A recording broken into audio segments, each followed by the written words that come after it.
Bon,នេះជំងឺនេះបងបាក់តេរីបងនេះស្លឹកនេះអានេះបងខ្ញុំសួរខាងបុគ្គលិកក្រុមហ៊ុនគាត់ថាជំងឺនេះមិនជំងឺហៅបាក់តេរីឆ្នោតស្លឹកអានឹងគាត់ឲ្យបាញ់ទៅឆ្នាំជំងឺសុទ្ធទេបងអត់ឲ្យបាញ់លេអីទេបាទសួស្តីបងប្អូនពិតណាស់ឃើញមានការអ្នកដែលចូលផេកបុកខ្ញុំសួរប្រជែកវែកញែកជាច្រើនពីបញ្ហាស្រូវលឿងស្លឹកហើយស្រូវបុកខ្ញុំនេះក៏លឿងចង់ដែរប៉ុន្តែលក្ខណៈនឹងខ្ញុំទប់ស្កាត់រួចទៅហើយអញ្ចឹងបងប្អូនមើលបណ្ដូលថ្មីវាលើសមកគឺវាស្អាតវិញធម្មតា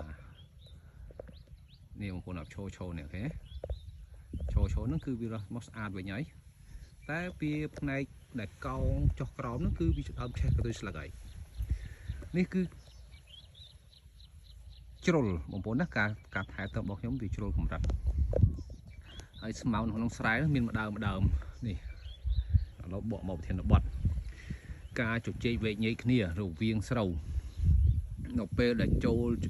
ឆេះកន្ទុយស្លឹកឬក៏លឿងចង់បែបហ្នឹងហើយបងប្អូនមើលស្លឹកវាកោងវក់វែងខ្លាំងដោយសារស្រែនេះខ្ញុំប្រើជីដូចគេដែរប៉ុន្តែស្រែនេះមួយគឺខ្ញុំប្រើរោមមន់យកមកដាក់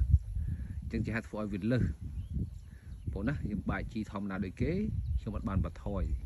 អញ្ចឹងជីសយវារោមមន់នឹងផងផក់ឡើងខ្លាំងអញ្ចឹងជាហេតុធ្វើឲ្យការថែទាំរបស់យើងវាជ្រុលកម្រិតអញ្ចឹងយើងឃើញសភាពហ្នឹងយើងបាញ់តាំងពីវាមិនទាន់ប្រែពណ៌ម្លេះអញ្ចឹងដល់ពេលយើងបាញ់ហើយពិតណាអាស្លឹកកោងហ្នឹងនេះបងប្អូនឃើញកោងហ្នឹងគឺក្រហមទាំងអស់តែសំខាន់មួយស្លឹកត្រង់ឡើងលើអត់ក្រហមទេអញ្ចឹងយើងបាញ់ធ្វើស្លឹកវាឲ្យឈោគឺ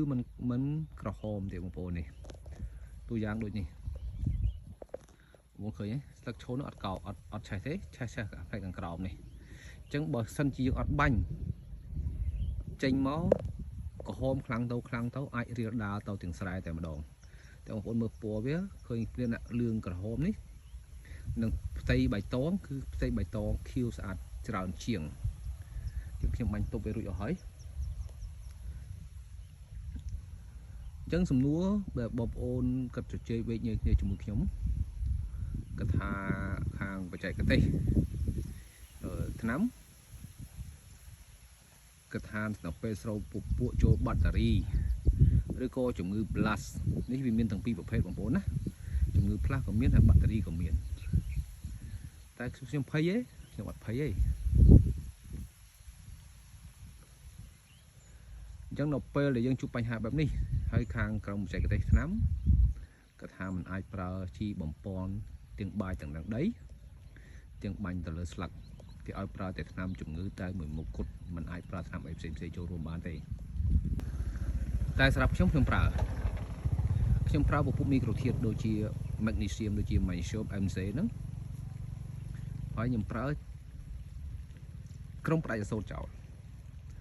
ពិតណាស់ថាជំងឺយើងនៅក្នុងជំងឺវាកើតឡើងហើយយើងមិនអាចប្រើជីបំពន់បានទេតែបំពន់ហ្នឹងមានថាបំពន់ទៅលើអី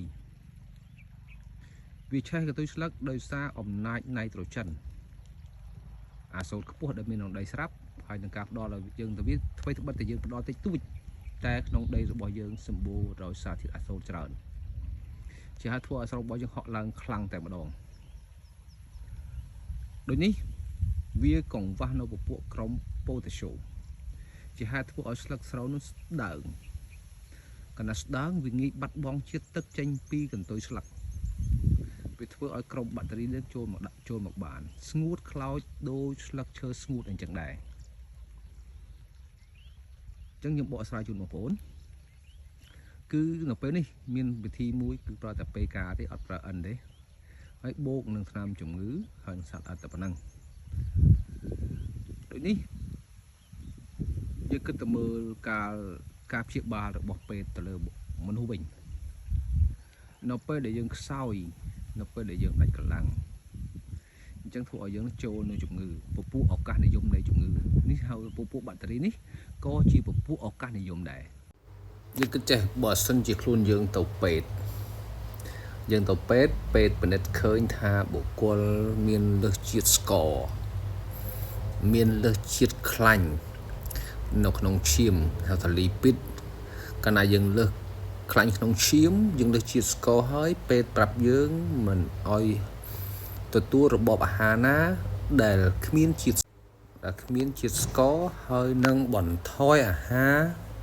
ដែលមានសារធាតុខ្លាញ់ទាបឬក៏មិនមានសោះតែម្ដងអញ្ចឹងគឺយើងព្យាយាមកាត់បន្ថយអ្វីដែលលើសហើយបំពេញនៅអ្វីដែលខ្វះបើសិនជាយើងខ្វះជាតិស្ករយើងទៅពេទ្យយើងខ្វះជាតិស្ករក៏មិនស្រួលខ្លួនដែរអញ្ចឹងដល់ពេលទៅពេទ្យខ្ញុំធ្លាប់ខ្វះជាតិស្ករខ្ញុំទៅពេទ្យក៏ណែនាំឲ្យខ្ញុំមកហូបអាហារដែលមានរសជាតិផ្អែមដូចជាបង្អែមផ្លែឈើដែលមានជាតិផ្អែមអញ្ចឹងទៅដើម្បីបំពេញអ្វីដែលខ្វះតែបើលើសក៏ពេទ្យណែនាំឲ្យកាត់បន្ថយឬកាត់ផ្ដាច់ចោលទាំងស្រុងបើយើងលើសធ្ងន់ធ្ងរដូចនេះអ្វីដែលខ្ញុំនិយាយសូមបងប្អូនគិតមើលដល់ខ្លួនឯងខ្ញុំមិនពូកែគ្រប់យ៉ាងទេតែគ្រប់យ៉ាងដែលខ្ញុំធ្វើគឺខ្ញុំយកចិត្តទុកដាក់និងតាមដានសិក្សាអំពីវានិងស្រាវជ្រាវអំពីវាដើម្បីរករបបកំហើញថ្មីមកដើម្បីសមិទ្ធផលថ្មីមួយដែលយើងទទួលបានខ្ញុំគ្រាន់តែធ្វើបទបង្ហាញជូនបងប្អូនទេប៉ុន្តែការសម្រេចចិត្តរបស់បងប្អូនណាត្រូវឬក៏មិនត្រូវបងប្អូនពិចារណាតាមការគូហើយយកទៅអនុវត្តចុះអញ្ចឹងនៅពេលដែលយើងអនុវត្តមិនបានត្រឹមត្រូវកុំគិតថាអ្នកនេះផ្ដល់យោបល់មិនត្រូវអ្នកនោះផ្ដល់យោបល់ល្អនោះគឺជាការសម្រេចចិត្តរបស់យើងតាមសម្ដីគេទាំងអស់បើគេនិយាយត្រូវបងប្អូនសម្រេចចិត្តធ្វើតាមត្រូវបើគេនិយាយខុសបងប្អូនសម្រេចចិត្តធ្វើតាមនោះប្រកាសជាខុសមិនមែនមកពេលគេនិយាយទេមកពីការសម្រេចចិត្តរបស់យើងអញ្ចឹងសូមអរគុណច្រើនបងប្អូនណាជូនបងប្អូនប៉ុណ្ណឹងបើយល់ថាល្អបងប្អូនជួយ share ចែករំលែកគ្នាផងចុះបងប្អូនណាចឹងអរគុណច្រើន